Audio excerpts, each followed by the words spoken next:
এই ক্ষেত্রের মধ্যে প্রায় 2 থেকে 2.5 লক্ষ টাকা খরচ হয়েছে। আমি তো 1 লক্ষ টাকা টমেটো বেচতে পারবো।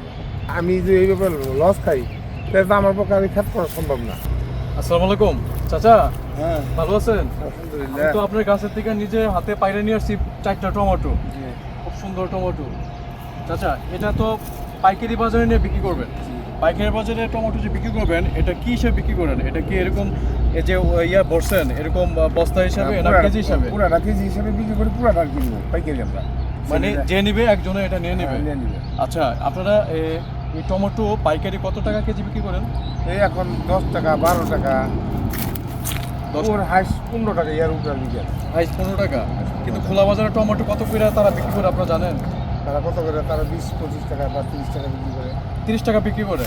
মানে আপনার কাছ থেকে 10 টাকা 12 টাকা কিনা তারা 30 টাকা বিক্রি করতেছে। তার মানে ডাবল বিক্রি করতেছে। ডাবলের বেশি বিক্রি করে। ডাবলের বেশি বিক্রি করতেছে।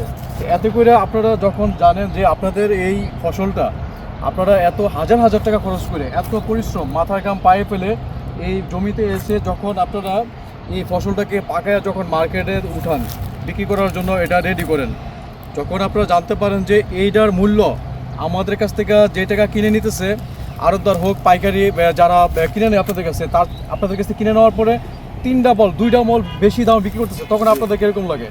আমাদের দুঃখ তো সীমা নাই, কারণ আমাদের তো এই যে অবস্থা, আমাদের এই যে এই ক্ষেত্রের মধ্যে প্রায় 2 থেকে 2.5 লক্ষ টাকা খরচ হয়েছে। আমি তো 1 লক্ষ টাকা টমেটো বেচতে পারবো। এটা কতটুকু খেত এখানে? প্রায় 3 বিঘা। 3 বিঘা খেত এখানে। মানে 3 বিঘা ক্ষেতের মধ্যে আপনি 2 থেকে 8 লক্ষ টাকা খরচ করছেন, কিন্তু 1 লক্ষ টাকারও টমেটো বিক্রি করতে পারবেন না। যে অবস্থা, হ্যাঁ, এটা হচ্ছে কারণটা হচ্ছে কি দামের কারণে। দামের কারণে। তার মানে আপনি 1.5 লক্ষ টাকা লস। হ্যাঁ হ্যাঁ। কিন্তু আপনি এই 1.5 লক্ষ টাকা যে লস হচ্ছে, এটা তো আপনার লস হইতেছে। আমার কিন্তু loss যারা পাইকারি আপনার কাছ থেকে কিনে নিতেছে, তারা তো আপনার কাছ থেকে যে দামে কিনতেছে তার 3 ডাবল দামে বেশি বিক্রি করতেছে। মানে আপনি যে পরিশ্রমটা করলেন, সে পরিশ্রমের ফসল তারা নিয়ে নিতেছে। তার মানে আপনি যে কষ্টটা করলেন, এই কষ্টটা আপনার বৃথা। কিন্তু আপনার মতন লোক যদি এই টমেটো চাষ না করতেন, তাহলে তো আমরা এই মার্কেটে টমেটো পাইতাম না। তাহলে আমাদের যারা সিন্ডিকেট যারা পাইকারি টমেটো আপনার কাছে কিনে নিতেছে, তাদের উচিত আপনাদেরকে বাঁচায় রাখা। কিন্তু আপনাদেরকে মেরে তারা হয়ে যেতেছে অনেক বড় কিছু। কিন্তু আপনি এই 2.5 লাখ টাকা খরচ করেছিলেন, আপনি একটা জমিতে আপনি এখান থেকে রিটার্ন পাইতেছেন, বিক্রি করতে পারবেন মাত্র 1 লক্ষ টাকা। মানে 1.5 লক্ষ টাকা আপনার লস। কিন্তু আরো কম আসতে পারে, কারণ যে অবস্থা বাজার আস্তে আস্তে নিচে নামবো। হ্যাঁ, বাতাস আমি যে এই ব্যাপারে লস খাই, তাহলে তো আমার পক্ষে আমি ক্ষেত করা সম্ভব না। আচ্ছা, তো আপনি এই যে টমেটো চাষ করেন প্রত্যেক বছর নাকি? প্রত্যেক বছর করেন। এই প্রত্যেক বছরে কি লসটা হইতেছে আপনার? প্রতি বছর লস হয় না, কিন্তু এবছর লস হবে। এবছর লস হয়ে যাবে। হ্যাঁ, শিমুরই বছর লস হবে। আল্লাহ পাক ভালো জানে, কিন্তু এটা জানা যে 100 ভাগই সপ্তাহে এবছর লস।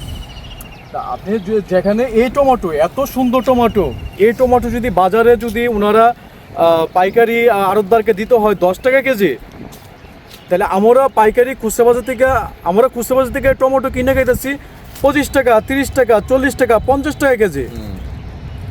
মানে এটা চিন্তা করা যায় যে একজন কৃষক কিভাবে সে ঠকতেছে, একজন কৃষক কিভাবে সে একটা আড়তদারের মালিকের কাছে সে জিম্মি হয়ে গেছে। তার কোনো উপায় নাই, কারণ এত বড় টমেটো ক্ষেত যারা করছে তাদের কোনোভাবেই উপায় নাই, তাদের সামর্থ্য নাই যে খুচরা বাজারে যায় সেটা এরকম টমেটো নিয়ে বসে বসে 1 কেজি 2 কেজি 3 কেজি বিক্রি করে তার ফসল শেষ করা বা টমেটো বিক্রি শেষ করা তার কোনোভাবে সম্ভব না। তো এই আড়তদারের মালিকরা যারা এই তাদের কাছে জিনিসটাগুলো কিনতেছে, তাদের এই কৃষকদের এই দুর্বলতার সুযোগটা ওনারা নিয়ে ওনাদেরকে এক বিপদে ফেলে এই 10 টাকা কেজি টমেটো তাদের কাছ থেকে কিনে নিয়ে ওনারা কিন্তু 30 টাকা, 35 টাকা, 40 টাকা, 50 টাকা আমরা যারা খুচরা কিনে আমাদের কাছ থেকে নিয়ে নিচ্ছে। তার মানে 3 ডাবল ওনারা প্রফিট করতেছে। কিন্তু মাঝখানে নিঃস্ব হয়ে যাচ্ছে এরকম কৃষক, হাজার হাজার লক্ষ লক্ষ কৃষক আমাদের দেশে, প্রতিটি আনাচে কানাচে।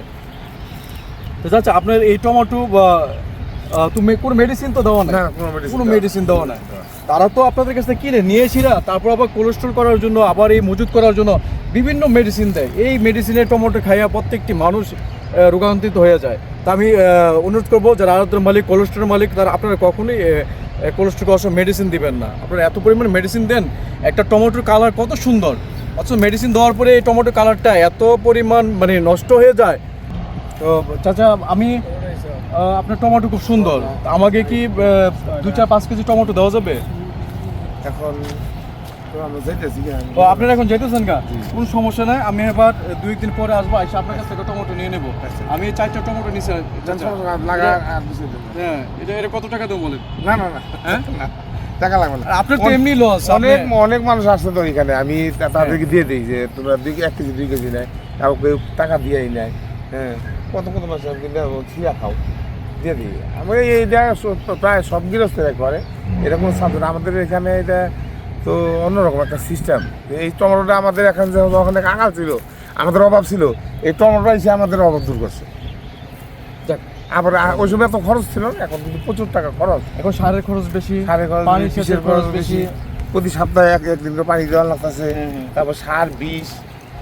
যাক ঠিক আছে, আচ্ছা ভালো থাকেন তাহলে, দোয়া করি আপনি লাভবান হন। হ্যাঁ, আমি দোয়া করি আপনি লাভবান হন। আসি, হ্যাঁ? আসসালামু আলাইকুম।